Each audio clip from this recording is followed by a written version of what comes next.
بهذا الوقت هاي المصورة كانت لازم تصور سيرين عبد النور. أيوة. فمدير أعمالها بيفتح الباب هذا الغليظ وبيقول لي لو سمحتي هاي السيارة احنا حاجزينها مخصوصي إلها. بليز جميع الحضور اتجهوا إلى القاعة، راح تبلش جوي أوورد.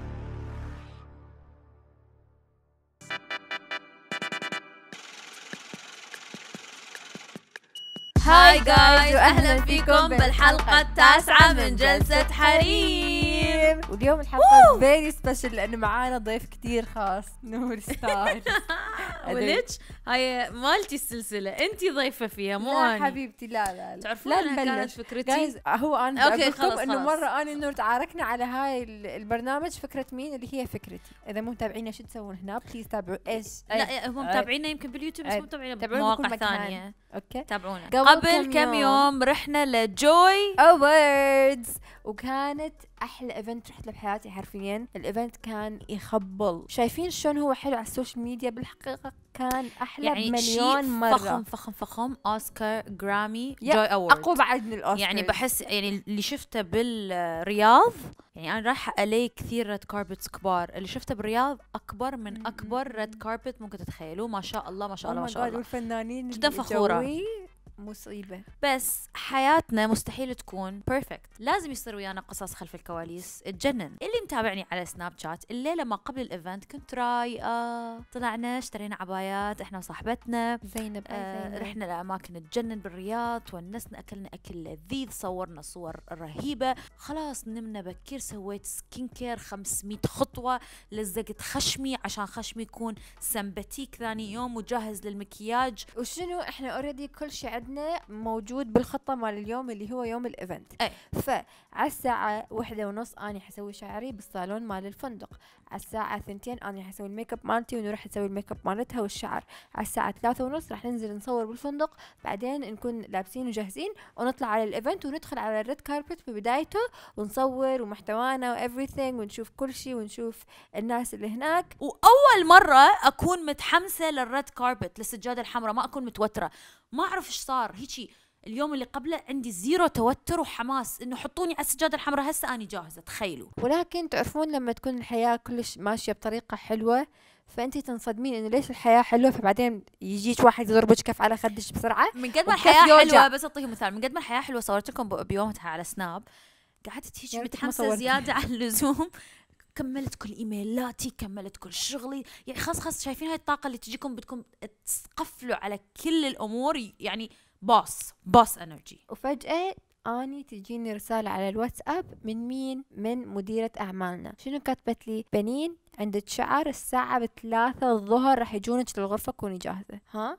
اني قاعده في سلام دا اتفرج بودكاست، فجاه اسمع تن الساعه 12:30. يا ريت ما شفت التن، يا ريت سويت بلوك، يا ريت يا التليفون كان على بس دونت ديسترب. التن هاي من مديرة أعمالي. على الساعة 2 راح تسوين شعرك، على الساعة 3 راح تسوين مكياجك. أني أوريدي أعرف إنه محجوز الشعر والميك اب على 2. فاتصلت على مديرة أعمالي قلت لها ليش أجلوا ساعة؟ قالت لي مين اللي أجل ساعة؟ قلت لها ميك اب والهير. قالت لي ها؟ قالت لي لا استني في مشكلة. قلت لها شو في مشكلة؟ احنا رحنا الرياض مع ايجنسي، الايجنسي شاركوا ويانا الجدول اللي احنا اصلا كنا حابين هذا الجدول نمشي عليه، فكل الامور تمام. فجأة مديرة اعمالي اللي في دبي ترسل لي على الساعة 12:30 جدول اخر. سكرت، رجعت اتصلت لي قالت لي نور. قلت لها نعم. قالت لي الميك اب والشعر اللي اني حجزتهم غير الميك اب والشعر اللي الايجنسي حجزتهم. الايجنسي حجزت ميك اب وشعر مع براند عالمية، يعني اسم اكبر براند ممكن تتخيلوها، هي اللي راح تسوي لنا الميك اب والشعر للريد كاربت. مديرة اعمالي حجزت ميك اب وشعر غيرهم. ميك اب ارتست والهير ستايلست اللي جايين من طريق مديرة اعمالي هم بنات سعوديات جايين من مدينة الخبر. يعني هم جايين من الخبر للرياض، ما أعرف كم الوقت بالسيارة بس طريق يعني مشوار، وهم من محبيني ومن محبين بنين وجايين من الخبر للرياض عشان يسوون لنا مكياجنا، ومديرة أعمالي حجزتهم وضبطت وياهم وهم بالطريق راح يوصلون. وانتم حتقولون اوكي عادي واذا في شخصين حيسووا لكم ميك اب وشعر، ولكن الامور ما تصير هيك بمجالنا ابدا. مثلا اذا نور كنسلت على البنيه اللي جايه بالطريق، البنيه حتقول شوفوا هاي نور ستار طلعتني من مكاني وراحت علي هواية كاستمرز ثانيين ونور ما احترمت وقتي، والبراند العالمي حيقول شلون نور ستاس تكنسل علينا واحنا اوريدي متفقين وبيوم الايفنت. يعني الشغله صايره كلش غلط. فهنا صار اكو ستريس كلش كبير من الموضوع لدرجه انه يعني ما عرفنا شنو نسوي. جايز اني صرت ارجف. من ناحيه عندي بنتين من محبيني جايين من الخبر، بالنسبه لهم هذا الشيء وقتهم، جهدهم، يومهم. جهه ثانيه عندك براند عالميه اني اشتغل وياهم بالعاده، وهذا ممكن يضر شغلي، ممكن يضر عقودي المستقبليه وياهم، ممكن يضر كثير اشياء. ومو بس البراند العالميه، لا تنسون البراند العالميه اللي حجزها هي الايجنسي، والناس اللي بالايجنسي راح يتضررون اذا اني كنسلت، لانه البراند راح تحملهم مسؤوليه التكاليف اللي انصرفت. وما كنسلت قبل بيوم لو يومين او 3، حرفيا قبل بساعة، بيوم الايفنت قبل بساعة.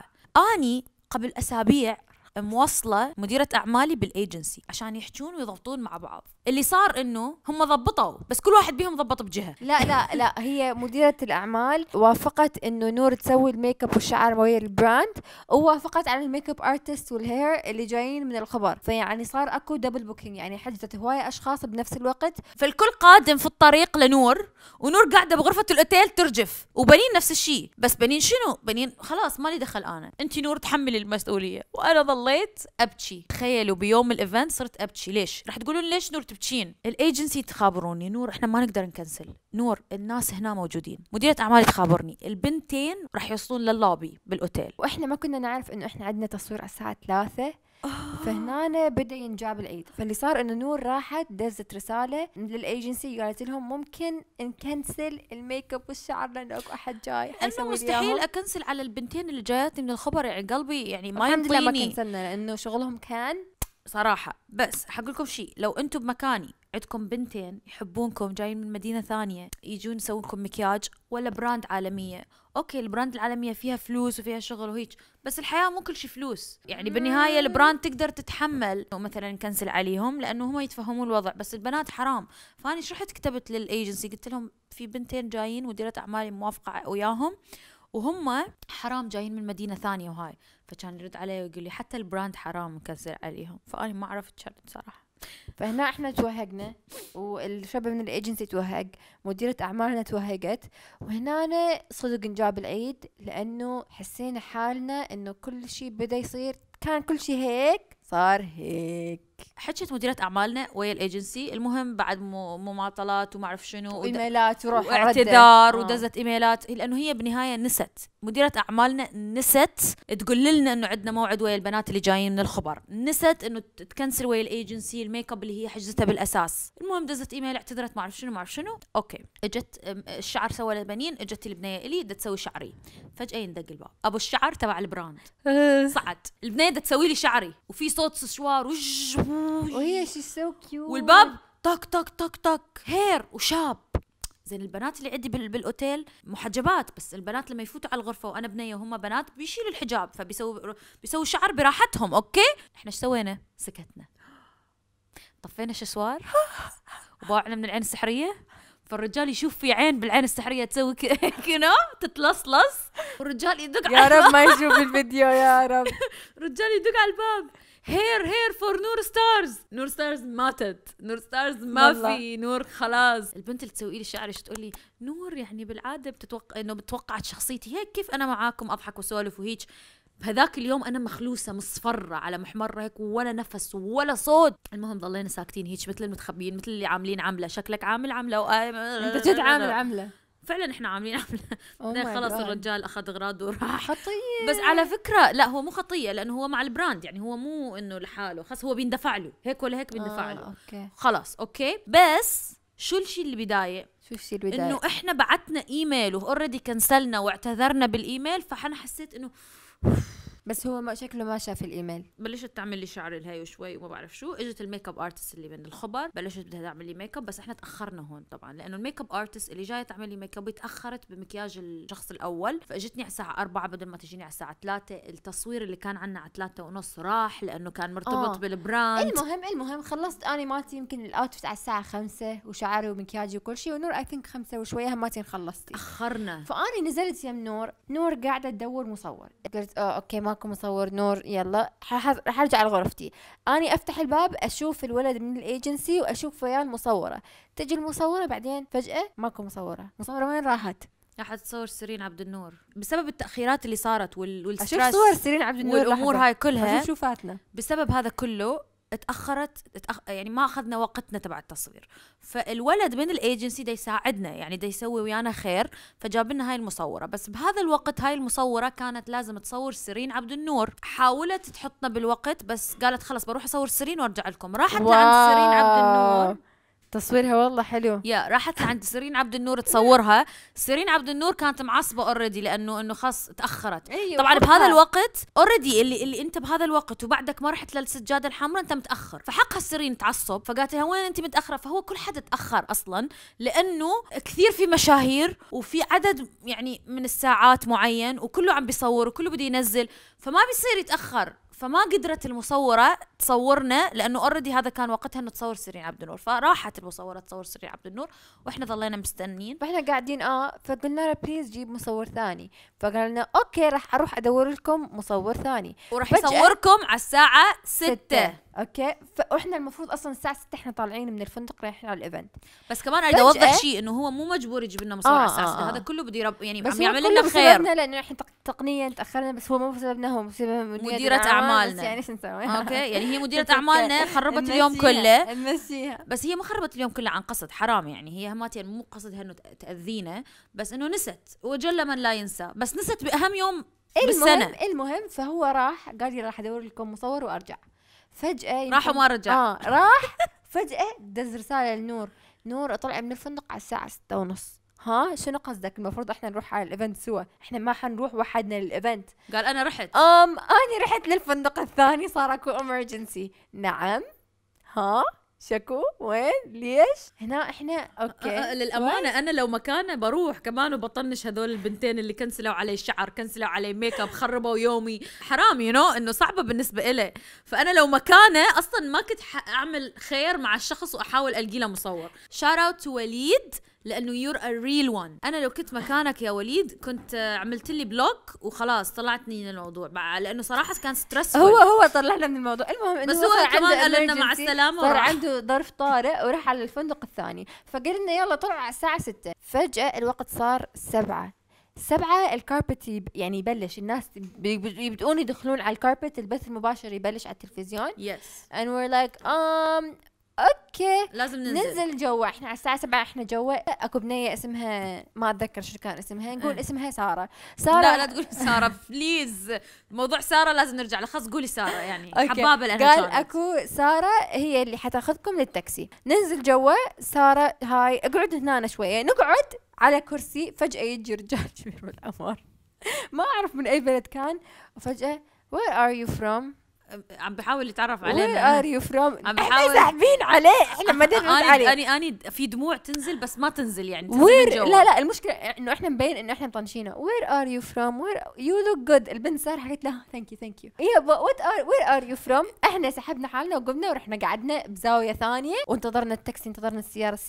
وين السياره؟ هذا مخرج مثلا الماني كذا غني ملياردير واحنا ما كنا نعرف، وفوتي الفرصه على حالك. انا شو دخلي انت ضيعت؟ انا شو دخلي؟ اكسكيوز مي شو بس كان عم بيسالني، كان عم بيسالك انت، ما كان عم بيسالني، كان عم بيطلع عليك بيحكي لك وير ار يو فروم. المهم فبعدين انا اوريدي مخطوبه. الساعه يمكن 27 انا ما دقيقه. في فرصه معايا. اسكتي يا زلمه خليني احكي. مخطوب الساعه 27 دقيقه واخيرا اجت السياره. نصعد بالسياره. اوكي نور صعدت بالسياره وبالقوه يلا صعدنا لان السياره جمسي عاليه. اني لابسه كعب هالقدوته، الفستان كلش يعني متعب مرهق، ما اقدر احرك ايدي، الفستان هيك ملزق ايدي، والفستان ضيق بحيث انا ما اقدر اصعد يعني درجه كبيره. ما ادري شلون لما اجت سيارتي اخذتني البنيه هاي ساره اللي مسؤوله تركبني بالسياره توديني للريد كاربت. وهي تعرف سياره مين واني ما اعرف منو سياره منو، هي بتاخذني بتحطني بالسياره. هم اصلا هيك، انت لما تروحي على هيك ايفنتات بيكون معك شخص يساعدك ويحطك بسيارتك وتروحي على الريد كاربت. انا ما بعرف سيارتي وين، فاخذتني البنيه صعدتني بالسياره، صعدت وبنين صعدت وحنمشي للريد كاربت. فجاه ينفتح الباب ورجال ولد، السيارة عالية جمسي، أني عشان أطلع على الجمسي تخيلوني إيدي ما أقدر أحركها، هيك بدي أتسلق لايك والله العظيم إيدي ما تترفع. أني لازم هاي الإيد اللي بالباب لازمتها هيك متعلقة عليها هيك، وأضرب بروحي أقمز حتى أصعد، لأن ماكو حد يدفعني منو حيدفعني. فحتى هاي بنين ما ساعدتني. لا تعرفون فستان نور كان ضيق من تحت، فاصلا يعني الواحد ما يقدر ياخذ خطوه كبيره عشان ما اقدر. فاني يعني دفعت روحي كاني فقمه. تعرفوا الفقمه؟ فقمه كيف تتلوى كذا، تلويت مثل الفقمه عشان اصعد بالسياره واحط روحي وكذا. لما قعدت حسيت نفسي لعبت رياضه ساعه يو نو واسوي هيك وسديت الباب ميتة عرقانة من التعب.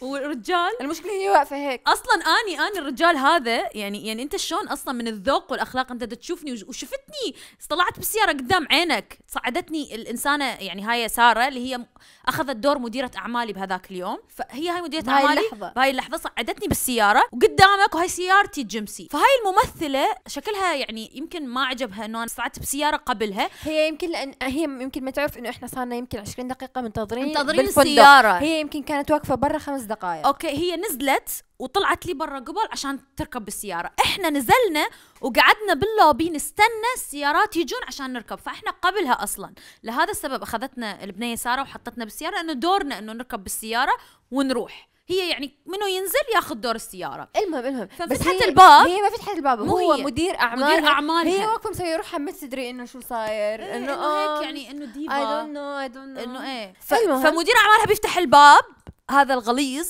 وبيقول لي لو سمحتي هاي السيارة احنا حاجزينها مخصوصي إلها. It's reserved. ما يدو انه السيارات كلها اللي كانوا هناك جيمسي ومرسيدس. انت كيف لا تصعدين جيمسي لا تصعدين مرسيدس؟ ماكو شيء محجوز. حسب انه اي سيارة تجي اول شيء وماكو شيء محجوز الا الروز رويزات. فهو فتح هاي السيارة إلنا حاجزينها مخصوص إلنا. هو مو لا ولا شيء، هو ما بده يوقف بالدور ينتظر دوره. هو ما يريد يصعد بالمرسيدس اللي ورا لأنه هي I think صغيرونة. فاي ثينك إنه عشان البرستيج ما أدري I don't know إنه يطلعون بالسيارة العالية. ولكن إنه بالسيارة العالية سيارتي. السيارة اللي وراها حتكون سيارة عالية. exactly. أو السيارة العالية سيارتي دوري أنا صعدت بيها. شفت أنت مديرة أعمالي صعدتني. طبعا بهاي اللحظة البنية سارة اللي هي مسؤولة عنه غفلت شوية. يعني انشغلت. هي واقفه يم السياره بس انشغلت كذا. اي ثينك صاحبتها كمان كانت سعوديه وساره اثنينهم. فالبنيه السعوديه انتبهت هيك اللي هي قالت هذا الرجال ليش عم بيحكي مع نور؟ ليش فتح سيارة نور؟ لازم اصلا او تكون سيارتها طلعت. ليش فتح السياره؟ لان شافت وجهي انا مو مرتاح. شو اقول له؟ تخيلي انا صاعده بالسياره عن جد عانيت لصعدت وسيارتي وهذا بده ينزلني من السياره عشان يركب الموهبه مالته التالنت مالته اللي هي هاي الممثله. فاجت تركض هاي البنيه السعوديه كذا بطلة اجت تركض. قالت له لو سمحت. فهو لما شافها بعد شال ايده عن باب السيارة ورجع لورا. قالت له شو في ايش في؟ قالها لا انا اريد اصعد هاي الممثلة بجمسي ما اريد اصعدها بسيارة مرسيدس. هون فهمنا انه على البرستيج بده يصعدها بسياره ضخمه كبيره ما بده يصعدها بسياره انا صغيره. شوف المرسيدس احلى بس عادي يعني وات انت كيف ليش فتحت الباب؟ اصلا مو من حقه يفتح الباب. تخيلوا انه انا مثلا نانسي عجرم بدها تصعد بالسياره قدامي ومدير اعمالي يروح يفتح بالسياره على نانسي عجرم ويقول لها انزلي ادي صعد نور. حركنا تقريبا ماكسيموم على الساعه 7:30 تمام. واني اوريدي تدق عليهم ويقول لها يلا ماما فتحت التلفزيون حنطلع على التلفزيون حتشوفينا يلا حماس بتشوفينا نحن عم ندخل على السجاده الحمراء وايفريثينج. وماما خطيه من بدا الجوي اوورد لما انتهى هي قاعده تتابع التلفزيون. فاحنا نتحرك على تقريبا الساعه 7:30 قلت لكم. وفجاه المكان بعد 5 دقائق رح نوصل. المكان يمكن كان 20 دقيقه ماكسيموم. 5 دقائق رح نوصل. فجاه نمشي نلف. فجاه نشوف يمكن 600 سياره قدامنا. زحمه 600 مرسيدس وجيمسي قدامنا. تقريبا على الساعه 58 أو 58 دقيقة. تخيلوا يعني احنا من الساعة 7:30 إلى الساعة 58 احنا يلا حنفوت بالمكان مال الريد كاربت عشان ننزل من السيارة ونمشي نفوت على الحفلة. بالعادة يصورونك أول ما تنزلي من السيارة وأنت داخلة. ولكن الساعة 58 دقيقة نزلنا. الحفل يبلش على الساعة 9. فأوريدي بلشوا الناس بالسبيكرز والستاف يقولون إنه بليز جميع الحضور اتجهوا إلى القاعة راح تبلش جوي أوورد. بليز اتجهوا. الناس كلها يمشونا. أبوس إيدكم اتجهوا. منو يمشي ورا نور الممثل اللي كان بمسلسل الخائن كان عم يمشي وراكي. المهم انه احنا دخلنا المفروض يصورونا من الدخله وعلى اساس امي متحمسه تشوفنا ندخل ونصور سوا وما ادري ايش مثل كل الناس اللي كانوا موجودين. ولكن قلت لكم انه احنا بدنا ندخل والايفنت ده يبلش. فاوريدي الكاميرات مال التلفزيون ده يبداون يصورون الحفل نفسه مو الريد كاربت لانه الريد كاربت خلص. المهم انه احنا داخلين. فجاه نور تترك ايدي. ام لايك اوكي. وانا بالقوه يلا ماسكه ايد نور لانه انا لابسه هذا الجاكيت الابيض وماسكه الشنطه وعم بحاول امسك ايد نور. فانا عم بمشي وحرام. لا بدي اكمل بليز بدي اكمل. كذابه. it was so funny guys. حدافع عن نفسي بس كملي. احنا عم ندخل فجأة نور بتترك ايدي، وين توقف؟ ما توقف بالنص قدام الصحفيين، اوكي؟ يعني هاي الكاميرا المفروض احنا بالنص، نور توقف هنا. لدرجة انه الممثل اللي كان بالخائن كان واقف وراها، بده يعني هو بده يوقف على الطرف وهي بالنص تخلص هو يدخل، هو كان واقف بالطرف وهي واقفة بالطرف، هو كان مستغرب عم يطلع هيك وانا عم بمشي بدي اوقف بالنص. نور اوريدي الناس عم بيصوروها بالزاويه وانا واقفه بالنص. ام لايك نور تعالي، اذا بتشوفوني الفيديو اللي تصور اللي نزلوه انا عم بمشي بعدين لفيت عم بشوف نور معكم. جايز انا اول سنه الي بجوي اووردز. نور فجاه حست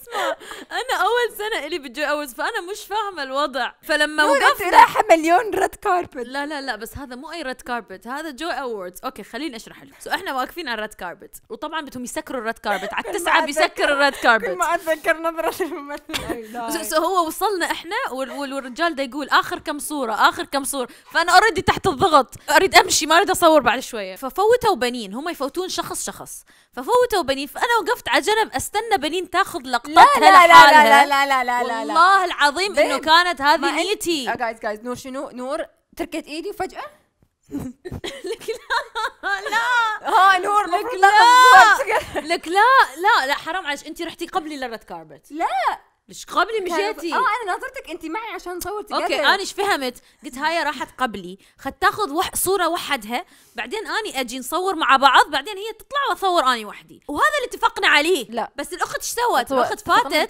فاتت على الريد كاربت هاي الكاميرا، بدل ما توقف اوريدي شي بوزز وتاخذ لقطاتها، ونور تعاي جايز المفروض شخص واحد يوقف على الريد كاربت قدام الهاي، ما اقدر اني اوقف بجهه ونور توقف بجهه والممثل مع عانى ويانا قيس، والله قيس نجيب، قيس الشيخ نجيب قيس استاذ فشله. المهم فانا انتظرت نور، مشينا شويه. وين يمكن وقفت ثانيتين صورت. مشينا شويه ما سوينا اي انترفيوز مع اي احد للاسف، بس مع حدا واحد، شخص واحد ام بي سي، لانه اعرفه اني بالريد كاربت اسوي انترفيوز ويا ناس اللي اعرفهم، فاذا شفت وجه اعرفه اروح له. رغم انه كان في كثير بدهم يسووا انترفيوز معاه، بس اوريدي الناس كلها كانت بالسماعات تقول انه لازم نفوت للفانيو، لازم نفوت للحفل. استحيت، خفت انه اسوي انترفيوز، فاهميني؟ الايفنت صراحه كان يخبل ترتيب العروض اللي صارت. او ماي جاد كريستينا اجيليرا فتحت هذا، بعدين وائل كفوري، او ماي جاد اميزنج. ولكن احلى برفورمانس بعد اندريا بوتشيلي كان تامر حسني ونيلي. او ماي جاد هتان السيف الملاكمه، السبيتش مالتها كان كلش كيوت، يعني كانت على طبيعتها، فقالت نزعت الكعب، ويعني لحظه هذه تاريخيه بالنسبه لها، هي كسبت جائزه، فاخذت يعني وقتها دا تقول السبيتش مالتها حقها. بس شنو صار؟ تامر حسني معلق، فهي كل ما تحكي كلمة تبوع لها تامر حسني تحسونه دا يبكي. والفرقة مال لك العرض والنار وكل شيء اللي كانوا موجودين كانوا واقفين على جنب جاهزين انه يلا لازم ندخل بعد ما تخلص. واي ثينك ضلوا هناك 10 15 دقيقة، ما اتذكر ايش قد كان الخطاب، بس صراحة ضلوا منتظرين. هتان السيف يعني she's so cute، يعني she's so cute. نارين خطابها so cute، يعني صراحة يعني أثرت بيها كثير وفرحانة لها ومبسوطة انها ربحت هاي السنة. ألف مبروك. ويعني ما ادري، حسيت من الاول وتمنيت انها يعني اكيد مع احترامي لكل البنات اللي وياها بالمسابقة، بحكم انها صار لها 10 سنين تستحق جائزة مثل هذه.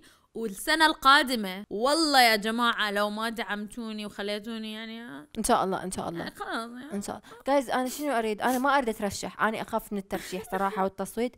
انا اريد اقدم. بليز جوي اوورد اسمعوني، بدي اقدم السنة الجاية. ثانك يو. تتوقعون السنة الجاية افوز بجوي اوورد؟ ان شاء الله. بنهاية الحفل واحنا طالعين كان في كتير بنات حلوين واقفين يجننون، وكنت اريد اروح اصور وياهم بس ما خلوني، منعوني ما ادري ليش. قلنا واقفين بدور السيارات. المهم دور السيارات طويل، فاني واقفه كل شويه يجي احد يصعد بسياره وانا ميته برد. كلهم فنانين كبار، وكلهم يعني كلنا مهمين.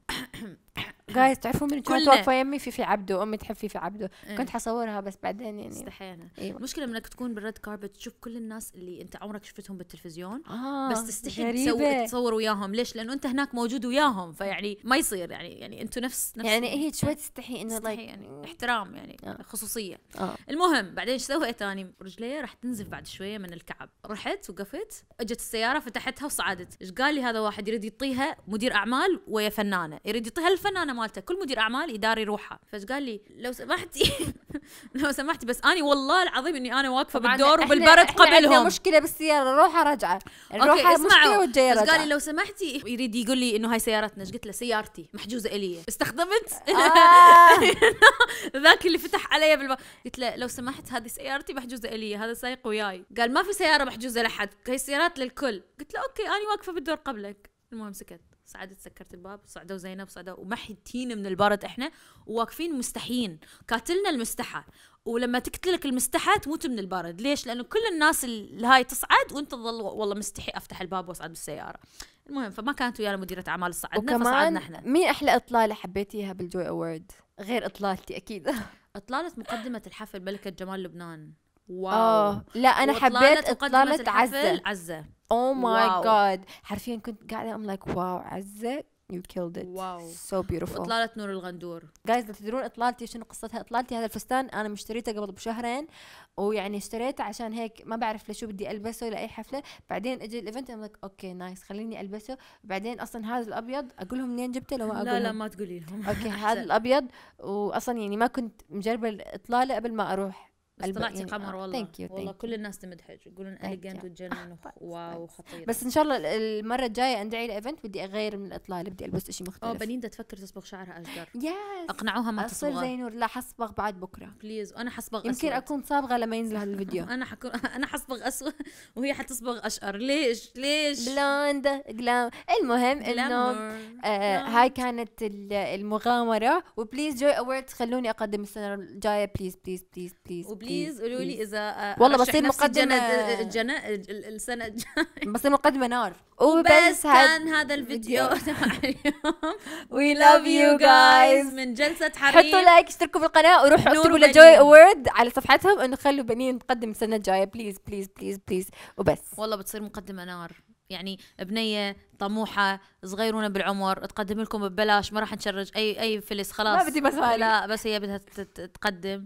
لا اكيد حيكون في بدها مصاري لما تجي للجد. جد بمصاري؟ لا ببلاش. شلون ببلاش؟ شغل هذا. اوكي سوري شغل. ما بعرف. المهم انه بليز روحوا علقوا لهم. love you so much guys. بحبكم للأمر ورجوع. ما قلت لكم شو البرفورمانس اللي انا حبيته؟ محمد عبده مع اندريا بوتشيلي. love you. Oh my god I love you guys. Bye bye.